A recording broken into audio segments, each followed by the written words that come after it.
Buenas tardes. El día de hoy, en la sección de análisis global, tendremos al analista de política exterior y diplomacia, Juanita Ortiz, que nos hablará un poco del desarrollo en transición y qué conlleva a los países de renta media alta.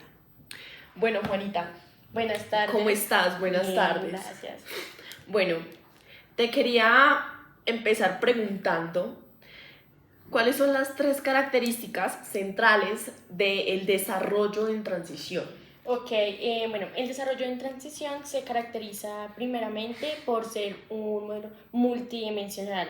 Esto a qué hace referencia a ver más allá del PIB per cápita y del umbral de renta como una medida para pasar a ser para el desarrollo. Esto viene como estando alineado a la agenda de los ODS que contempla otras áreas, otras dimensiones dentro de lo que podríamos catalogar como pobreza o no. De segunda medida, también tenemos los modelos, los cambios de modelos y un proceso gradual. Esto haciendo referencia como a la necesidad que se tiene de adaptarse a las realidades que surten diferentes estados y de igual manera tener un proceso en lo que se lleva como de ser un país de renta media baja a ser un país de renta media alta. Y la graduación, o sea, que se tenga un proceso más riguroso en esto. Más gradual. Sí. Okay. Y como tercero, se tiene pues el bienestar y la movilización interna de recursos. Esto hace referencia como a tener otros aspectos a contemplar, como viene siendo la calidad de vida, la equidad social, la sostenibilidad, además del fortalecimiento de las instituciones para que haya una mayor confianza ciudadana. Ok, Juanita. ¿En qué consiste el temor a graduarse para los países de renta media? Ok, el temor a graduarse es el temor a tener esa pérdida de la AOD Sí. al alcanzar pues el umbral de renta. Esto pues haciendo mucha referencia a perder estos recursos financieros de primera mano, seguido como de esa falta de alternativas después de la graduación, al cerrarle el corte de los suministros, al cortar estos recursos, no se tienen otras disposiciones a las cuales acceder. Se les cierra como la condonación de deudas, las bajas tasas de interés o los plazos se vuelven más cortos para pagarlas. Entonces dificulta muchísimo que un país quiera pasar a esa transición y siga desarrollándose.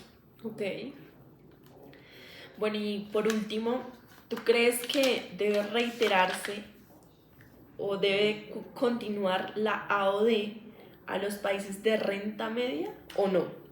Pues hay cosas que la favorecen y no la favorecen.